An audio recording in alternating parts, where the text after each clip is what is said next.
Thank you very much.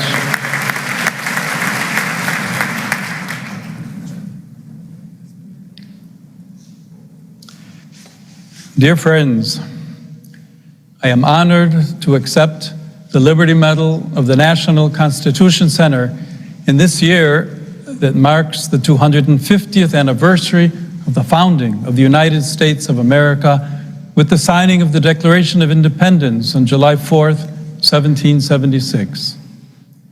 On the eve of this momentous occasion, I offer a warm greeting to all those assembled at the National Constitution Center in Philadelphia. As a son of this great country, founded by courageous men and women who dreamed of liberty and of a better life for themselves and for their children, I join you in asking God's blessings upon America's future, that the lofty ideals enshrined at the beginning of the Declaration of Independence may continue to guide the flourishing of the nation in unity, justice, and peace. From our youth, most of us have admired the eloquence of those words, with their resounding appeal to the law of nature and to nature's God as the basis of their assertion that all men and women are created equal and endowed by their Creator with certain inalienable rights, including the right to life, liberty, and the pursuit of happiness. While couched in the language of the Enlightenment, that claim is ultimately grounded in an understanding of the human person, inspired by the great biblical vision of man and woman being created in the divine image. It is indeed here that we discover the basis of human dignity, dignity which precedes the establishment of any state and whose custody constitutes its very purpose. In these past 250 years, for so many peoples throughout the world, it was the firm resolve to achieve the noble vision of the nation's founders that made America a byword for freedom, as the country opened its doors to successive waves of immigrants, enabling them and their children to play their part in shaping the future of the nation. It was this same love of freedom that inspired the United States in the darkest hours of the last century, at the time of the two world wars, to look beyond itself and at great sacrifice to champion the cause of freedom beyond its own borders. As every American knows, however, the path to building a society that would embody those high ideals of liberty and justice for all was not always easy, and in many respects is still a work in progress. Indeed, the effort to realize this vision is one that must be taken up anew in each generation and in the face of ever new challenges. Today, as we look to the future, this historic anniversary presents us with the opportunity to reflect once again on the nation's founding principles in the hope that America will remain ever true to the dream that has earned it the title of land of the free and home of the brave. The first right enshrined by the nation's founders was the right to life, for no one who is deprived of life can enjoy liberty or pursue happiness. A country's vitality is deeply tied to the value it affords to human life in every form and condition, acknowledging the dignity endowed upon every human person by virtue of their very existence. The inherent worth of every human life has led the noble hearts of generations to praise the marvelous works of the Creator and stand in reverence before so precious a gift. Indeed, it is precisely this reverence that we must continue to cultivate, one that sways the hearts of individuals and inspires laws that recognize and safeguard the gift from the moment of conception to natural death.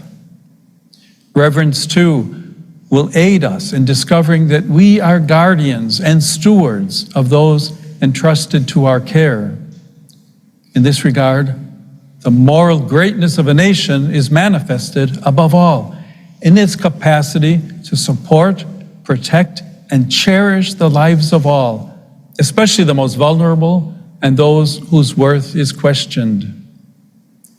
Following the right to life, liberty was and is preeminent among the principles revered by the men and women who have sought within this nation's borders a new beginning, often equating it with previously undreamed of hope.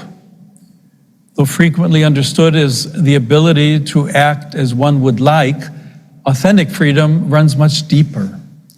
It is founded upon the human person's capacity to know the truth and adhere to what is good, even at great cost.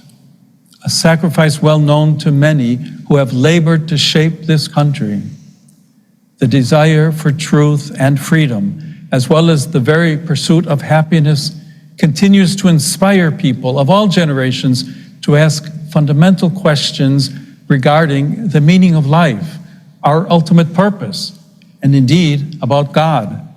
And it is proper for magnanimous hearts to endeavor to answer these questions with sincerity. These answers inevitably determine the direction which we seek to give to our lives.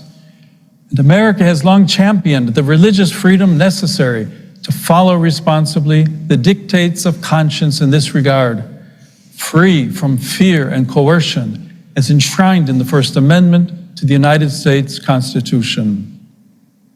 It is this freedom that holds sacred the inner sphere of the person, where convictions are formed and where conscience can guide the decisions made in the intimacy of the human heart. This same freedom also ensures the right of every person to worship according to one's own belief, and of individuals, communities, and associations to give public expression to their faith. In fact, religious freedom gave rise to the American tradition of allowing for interfaith dialogue and interreligious cooperation in promoting the public good and enriching the debates on the great moral and ethical issues that have faced the nation and shaped the course of its history. It is my hope that this tradition will continue to bear fruit in a public discourse marked by moderation, respect for the views of others, and an ongoing effort to find common ground in promoting the cause of peace and reconciliation at home and abroad. The forebearers of this country, men and women of diverse backgrounds, religions, and languages, were able to find that common ground and the strength necessary to pursue a better future. The principles that inspired America's founders, rooted as they are in the truth of the human person, brought them together in a single cause, a common dream. Unity lent strength to that dream, giving rise under God to the United States of America. E pluribus unum, out of many, one. In order for a nation to flourish, it must be truly united. United not by goals bound to momentary endeavors, but by ideals that do not fade with the passing of time. May the principles we have reflected upon today, a shared human dignity, equality, and the rights laid out in the Declaration of Independence, ever be a source of such unity and a guiding light for the present moment and for the years to come. In accepting this award, I therefore pray that this, the 250th anniversary of the founding of this great nation, may be the occasion of a solemn recommitment to these ideals that have made America a country that values peace and prosperity, a country characterized by generosity and nobility of heart. I commend all of you, as well as the future of the nation, to the one who is himself the source of true freedom and lasting peace, the one whose very name is peace. May God bless America. Thank you.